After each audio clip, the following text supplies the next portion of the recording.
On today's Locked On Thunder podcast, we're joined by Michael Martin to discuss bold predictions for the rest of the regular season. You are Locked On Thunder, your daily Oklahoma City Thunder podcast. Part of the Locked On Podcast Network, your team every day.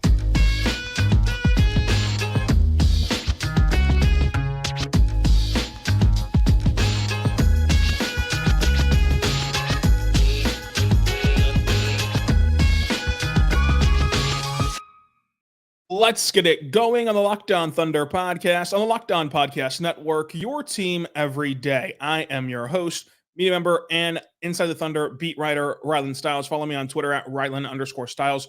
On today's show, brought to you by FanDuel. Make every moment more right now. New customers get $200 in bonus bets with the winning of any $5 bet. That's $200 if your bet wins. Go over there right now to FanDuel.com right now to get started. That's FanDuel.com/lockdown to get started. We're joined by Michael Martin to discuss bold predictions for the end of the regular season. The 10-game mark is here, the last 10 games of the year. How will the standings shape up? How will this team set themselves up ahead of the postseason and more? Michael, how are you doing today? Doing well. Always happy to come on Locked On Thunder. Doesn't get more bold than us two together. I know a lot of people just inside baseball stuff, but we do bold predictions before most games just for fun. But now we're putting it on wax. Putting it out there for the people. Bold predictions have included things such as Jalen Green 50-point games and a lot of other nasty work pregame. But right now, let's talk bold predictions for the rest of this season. I guess this can be something that maybe you don't have a bold prediction on, but what is your prediction on how things finish up for the next 10 games as the standings right now are razor thin? Where do you think that the Thunder kind of fall in? Just in terms of the standings, I think that they probably 2 or 3. I think Denver probably just steps up at the end. I know that Denver has a lot of matchups. I think they have a couple games left with Minnesota, but the Thunder right now, I think that I would prioritize health and being ready for the playoffs over just trying to chase the 1 seed just to have it. But I'm curious what you think. Yeah, I think that they are going to prioritize SGA down the stretch, as they've already listed him as doubtful for tonight's game against the Suns. He missed Wednesday against Houston. And I do think that that's the right decision. I think that if you have a Shai who's laboring into the playoffs because you chased the 1 seed, it really doesn't matter that you're the 1 seed at that point, because a non-healthy Shai kind of really dooms you. Like you are only going to be as good as Shai can take you in the postseason. So I think that this is the right call. Now, when you look at the schedule, I do wonder if they're going to end up as the 2 or the 3. Like you mentioned, Minnesota kind of feels like they have some baked-in losses there with Denver a couple times. But the Thunder also have a very tough schedule. They played the Celtics still, who, they're not very locked in right now because, the standings doesn't matter for them. Not only have they already clinched the East, but barring anything dramatic, they've clinched the best record in the NBA, which gives them home court from the start of the playoffs to the end of the playoffs. So maybe you can steal one in Boston. You've already beat them just straight up in Oklahoma City, but in Boston, maybe they're not as locked in. You can get that win there. So it'll be interesting. I think ultimately the Thunder do finish as the 2 seed, but no matter their standing finish, I think that the most important part is Shai's health, and you get so long as he doesn't play tonight, as it doesn't look like he will, he'll have 4 days off right now at a minimum if he plays against New York on Sunday. Obviously, if he doesn't play against New York, that list will grow. And then on the back end, you'll be able to see that he'll have, about 6 days off before game 1 of the NBA playoffs. So that'll be good for him down the stretch. Now, the standings are interesting because it also is going to impact the Thunder on the bottom half of the standings, which is still very competitive. Do you have any lean on that bottom portion? Let's talk about it from this standpoint first. Who gets the 6th seed? Right now, Dallas, Sacramento, Phoenix, they're all battling for that 6th seed. Who do you think winds up there? Honestly, so this goes into one of my bolder predictions for later, was that Dallas jumps New Orleans and we get Luka versus the Clippers 3, which I think would be incredibly fun. That would be incredibly fun. That would be really bold. If the Mavericks would have to be a consistent team for once this season. But not out of the realm of possibility, which is why I like doing bold predictions with you of like things that could happen, but maybe are kind of not expected to happen. Dallas for sure could get there. They're only a game and a half out of New Orleans right now, and Dallas's schedule is sort of favorable for them down the stretch. So I like that. So then you have New Orleans at 6. Yes, and it's not like New Orleans, as much as you mentioned with Dallas having to play consistently, it's not like New Orleans has been this beacon of consistency either. I mean, Brandon Ingram has been out for a while. He's going to continue to be out. We don't know when he's going to be back. And then just the whole Zion experience in New Orleans, like they look great for one half against the Thunder and they look terrible for another half. The Thunder still close them out. So I don't have a lot of faith in them necessarily. And this is why it's bold predictions. We're trying to get some spice out there. Who would you favor whenever you get Luka versus the Clippers? Oh, I think Luka gets them this time. I think that just the age is going to catch up to the Clippers, and this time he has a more dangerous sidekick than ever next to him whenever he goes up against the Clippers and Kyrie Irving. And honestly, I mean, you've watched the Mavericks more closely over the last few years than I have, but I would say this is the most talented team that Luka has had around him. Yeah, this team has a lot of potential to pop, just like the team that he took to the conference finals did. I mean, Jalen Brunson was incredible in that playoff series. Dorian Finney-Smith was awesome. But like you have, as you mentioned, the best sidekick with Kyrie, who is known to have great playoff moments, obviously, with one of the biggest shots in NBA history. You have him. And then would it surprise you if PJ Washington or Daniel Gafford have just massive series a couple times and you're able to get some series wins there if you're Dallas? So I think that this is an interesting complementary, roster around Luka, and ideally guys who really benefit him. I mean, ideally PJ Washington will hit corner threes and Gafford will just dominate the pick and roll. So I think that this is going to be a playoffs that Dallas could look a lot better than they have in the regular season. Now, Maxi Kleber was awesome. It was a much better version of Tim Hardaway Jr. And Jalen Brunson back whenever they went to the conference finals. So maybe that team had a little bit better supporting cast, but that team also wasn't that consistent in the regular season, just like this one. So it'll have to depend on who steps up in the playoffs for Dallas in that case. But I would lean Dallas against the Clippers just because I think that Luka will get them with Kyrie, and like you mentioned, I don't trust the Clippers either. like you can say you don't trust the Mavericks because of how inconsistent they are, which is totally fair. But I don't trust the Clippers either. I would give the Clippers the coaching edge. I would give the Clippers, Paul George and Kawhi are awesome, but I think that surprisingly, this is one of the matchups where Dallas would have more depth than their opponent, which was not going to happen a lot. So I would agree there.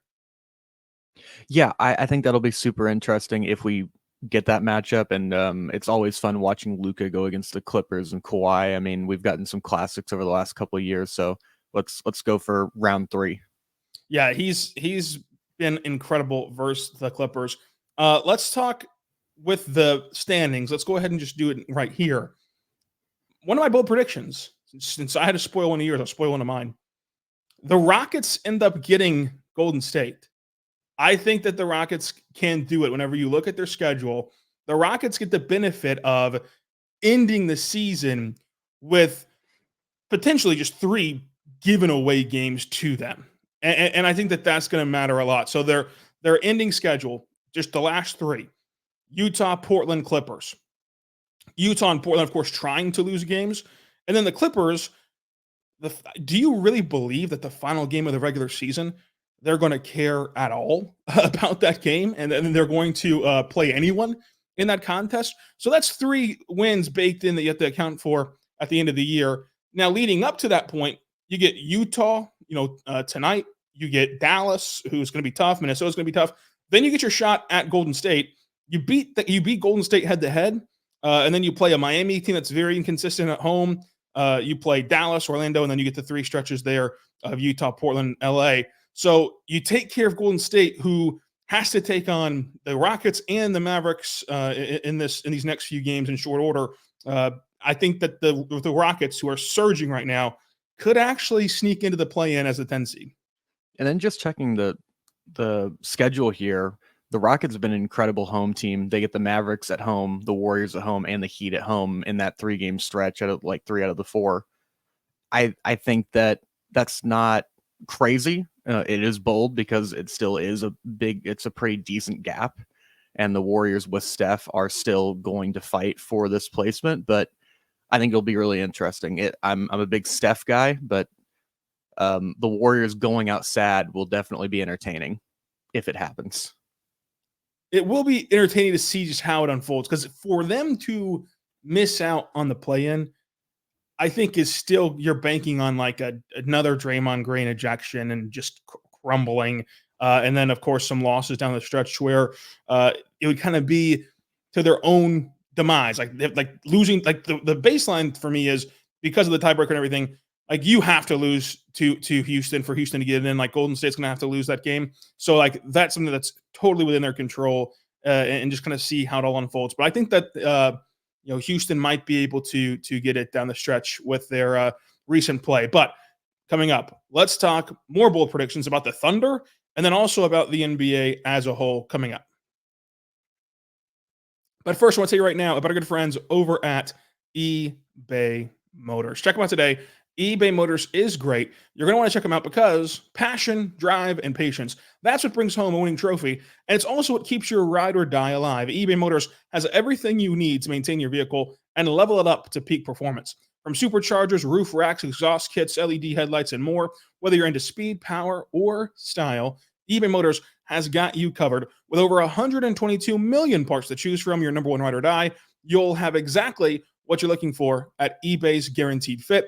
It's the guaranteed part to fit your ride every time or your money back. Plus, eBay Motors has you covered with not burning cash. You're going to be burning rubber instead.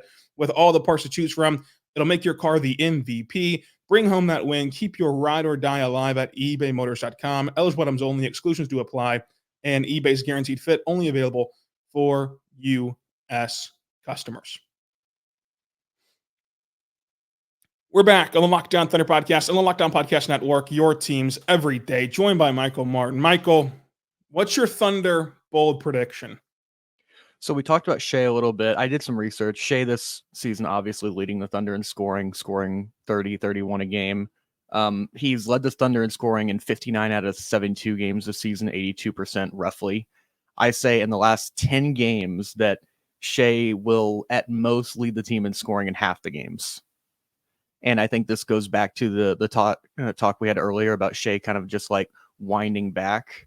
And also there's other guys who've been stepping up, whether it be Chet, whether it be J-Dub, whether it be Josh in these last few games.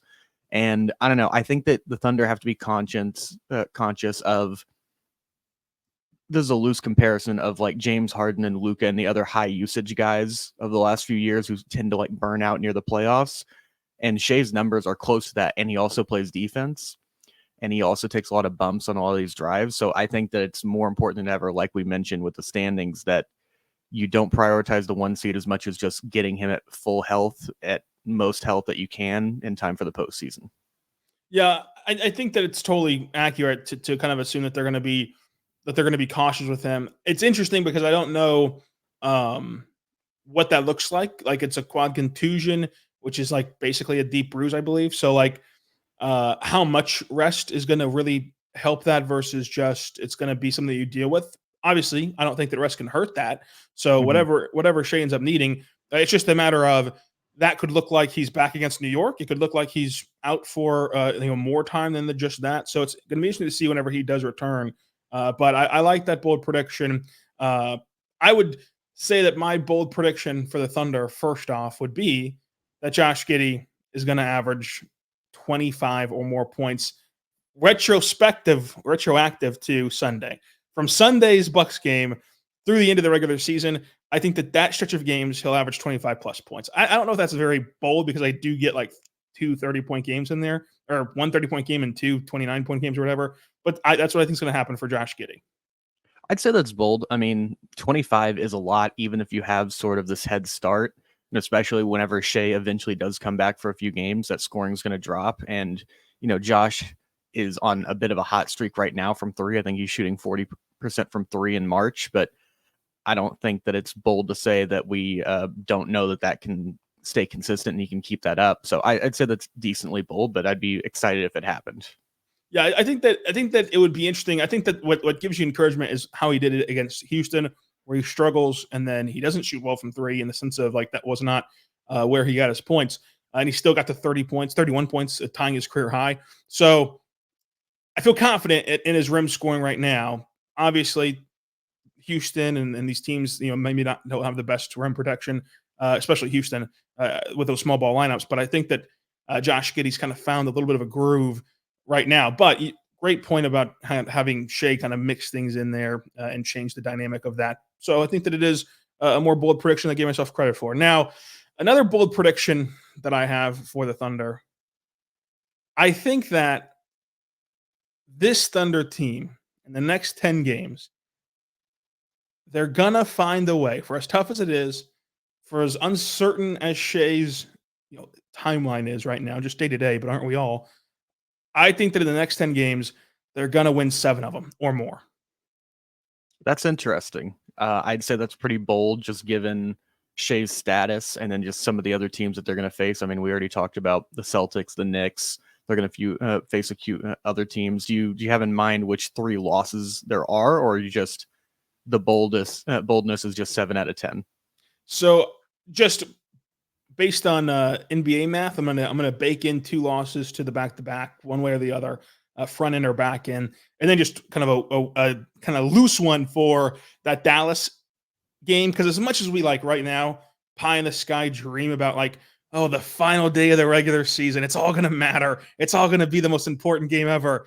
It's usually all pretty well decided by the final day of the regular season. So at that point, you for sure are not playing Shai, and you might not be playing a lot of other guys, just as they didn't play other guys against Memphis last year. Like last year's play-in race felt unbelievably tight last year around this time, 10 games to go, and you ended up getting to rush your entire team and play a G League game against Memphis at the end of the year. So, a couple back-to-back losses, that game against Dallas at the end, that might not matter, to give yourself a full week off, because you'd have that Saturday off, that Sunday off, and then the 5 days off leading up to Saturday. And if you didn't have a game until Sunday, you get 8 days off, but nonetheless. So I think that that's where I would pinpoint the losses for the Thunder. Yeah, that makes sense. And I'm getting flashbacks to the Kenny Lofton 40-point game that we got to witness in person. But yeah, that makes sense. And then I have one more bold prediction, not for the Thunder, just the league in general. I did one on the standings in the West. I'm going to do one in the East. Currently, Milwaukee is in second. They are 11 games back of the 1 seed. You have the Knicks, who are 12.5, and then the Cavs, who are 13. I think the Cavs end up catching Milwaukee and the Knicks as my bold prediction. They get to 2. The Bucks, I don't think that they are super, super hell-bent on getting top 2 seed or anything like that. I think they just want to get health with a lot of their older guys. The Knicks have a rougher schedule. I know that the Cavs have been 3-7 their last 10, but they're going to have a lighter schedule to end the season. They get Milwaukee in a tiebreaker on some of that, and they also hopefully get Donovan Mitchell back, who I think is a game-time decision for today's game. Yeah, Donovan Mitchell coming back is going to be huge, and I think that you're right. I think that the Bucks are not going to care where they finish in the standings. They know that they can turn it on. They know that they have a championship level core. They have a coach that's won a championship. You can make fun of his recent history, obviously, all you want to, but they're not enthralled by getting the 2 seed.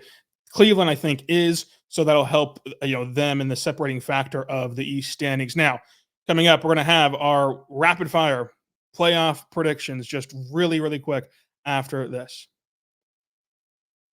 But first, I want to say right now about your friends over at Nissan. Check out Nissan today. You can shop Nissan USA. Go there, nissanusa.com, to get you an SUV that can take you further. Because if you like to push further and go on an adventure, they have a lineup of SUVs that are capable to take you to the next level, like the Nissan Rogue. It's the perfect SUV for city drivers who sometimes want to make a great escape. The 2024 Nissan Rogue is the perfect midsize crossover for your next adventure. And the Nissan Pathfinder has room for up to 8 with expansive cargo capacity and the 6,000-pound towing to help you whenever adventure calls. Pathfinders are there, and they can be the answer for you. You can also check out the Nissan Armada for the great full-size version of an SUV. So take action right now and check out the Nissan Rogue, Nissan Pathfinder, or Nissan Armada. Go there right now for the next big adventure by shopping NissanUSA.com.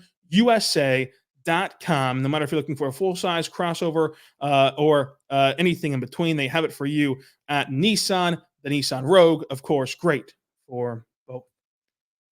Also want to say right now about our good friends over at Amazon Fire TV. Check them out today because Amazon Fire TV is an awesome platform for you to be using because it's your destination for sports, live games, highlights, and in-depth analysis. Fire TV offers you the best viewing experience on your smart TV, as well as a Fire Stick you can just plug right into your normal TV to provide you access to millions and millions of movies, TVs, shows, and free live television as well. Whether it's opening weekend for baseball, college basketball, or you just want to have some Fire TV, check out Fire TV because they've recently going to deliver you a constant supply of the latest videos from your favorite sports brands, including us at Locked On. So you can go there right now and check it out with the great game analysis, highlights, and more to keep you up to date with March Madness, NBA, MLB, and everything else in between. Not to mention the great news, entertainment, gaming, travel, and cooking videos as well. Check out Fire TV on your Fire TV and Alexa apps.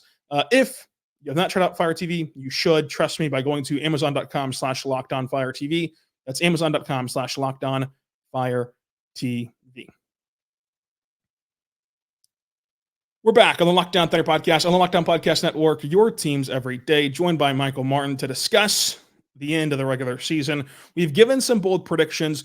Michael, for as tough as the West has been shaping up, and we've been talking about how tough this is going to be in one of the toughest playoffs that we're going to see, do you think, as part of a bold prediction, that we're actually going to see a play-in team in the West go on a run? No. I mean, unless there's some weird injury, I just can't see that happening. I think that a lot of these West teams at the bottom are super, super flawed. And I mean, unless Phoenix drops out, well, that would still need an injury. Unless they fall and then beat Denver. I mean, they've given Denver some problems, but I think Denver still, as long as they have Jokic healthy, is going to be fine. So I don't think we're getting a storybook ending this season, sort of like we had last year with the Lakers going on a big run into the Western Conference Finals. Yeah, I think that you're right. Ultimately, I'd still side with a lot of the more upper echelon teams in the West. Out East, there's just, I know Miami did it last year, and Miami's still technically in the play-in this year. I really do not think that that'll happen again. Therefore, I don't believe in any of the East play-in teams. I mean, if Embiid really does get back, sure, Philadelphia becomes more dangerous, but that would still be a heck of a run for them to go on to make an impact. But are you feeling any differently out East?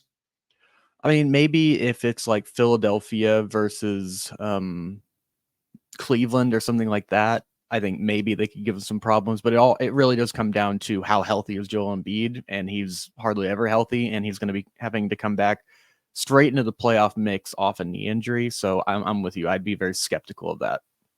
10 games before the end of the regular season, do you feel any differently other than Celtics Nuggets in the finals?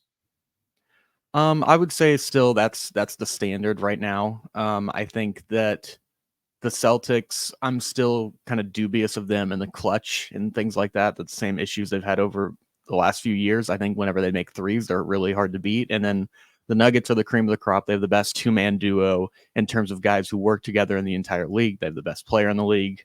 So they have the best home court advantage in the league. So it's boring to go chalk with the 2-1 seeds, but I think that's where we're at. What do you think? Yeah, I think right now you have to pick those two teams. And I do buy this iteration of Boston a lot more than their past versions. But yeah, Denver getting there, I think is going to be interesting because I think that the West is just tougher. But I think that they still are going to have the edge. Just they have a really good coach. They've been there. They've done that. They have a great home court advantage as well. So I would have to lean Denver, Boston still. If we had to pick surprise teams, or not surprise teams necessarily, but different teams than that, I would personally lean Milwaukee in the East. And then, honestly, I would lean Oklahoma City in the West because I think that the versions of Dallas going on a miracle run and playing Denver in the Western Conference Finals, I just don't see how Dallas would beat Denver in a 7-game series. I don't see how really any team would, except for either Oklahoma City or Minnesota in the Western Conference Finals. But what do you think about the West? I would say I'm in a pretty similar boat where if it's not Denver, it would have to be, I would assume, either the Thunder or the Wolves. I mean, they're just two completely different teams. I think the Wolves can really win ugly, but the Thunder, I think, can match firepower offensively with just about anybody in the league. But also they have a little bit more of a defensive backbone. So I think it's a coin flip, but don't quote me on this, but I guess I'll take Minnesota just to be the contrarian to your Thunder pick here. I don't blame you at all, Michael. I appreciate you joining us. Let's get out of here with two things. Number one, plug your YouTube and what you've been working on. Number two, let's peek behind the curtain and book in this episode with your bold prediction for tonight that we usually only discuss at Media Dining. Oh boy. Okay, so plugging the stuff I'm working on. Let's Talk Thunder with Michael Martin on YouTube. I do YouTube breakdowns on different Thunder things I've been working on. I just released a video on Shai and his quote unquote secret weapon, which is the 3-ball going to the playoffs. I mean, everybody's trying to stop him from driving, and he's been talking all season about, I need to get this step back 3. I need to get my 3 going to counter this. So went into depth on that. And then bold prediction for tonight. We get 15 points from Bull. Is that bold enough? That is bold. That is very bold. Okay. I'm going to stick with a bold prediction that we typically have in nature. Kevin Durant does not get booed tonight. It's over. The booing is over. That's my bold prediction. What's the level? Because there's going to be someone who boos. There's going to be an individual. Like, what's the level of he doesn't get booed? Like, it's not like if you video it, it's not going to be super audible. Yeah, if you video it and post it, you're clearly just like doing it to try to get interaction. Like the national chains like Bleacher Report and stuff, they're not picking it up. They're not going to consider it as a boo. There's going to be some murmurs, like you mentioned. Like it'll be. I'll put it to you like this: it'll be the booing of Dylan Brooks. Dylan Brooks got booed a little bit on Wednesday, pre-game introductions, but it was really just a murmur here and there in the pockets of the arena. You can actually go find that video on my Twitter account of that booing.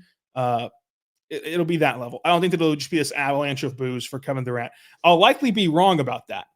But that's why it's a bold prediction. I think that the booing is done. If it's less than the Dylan Brooks video and you don't doctor the audio, then I will accept it as a win for you if it turns out that way.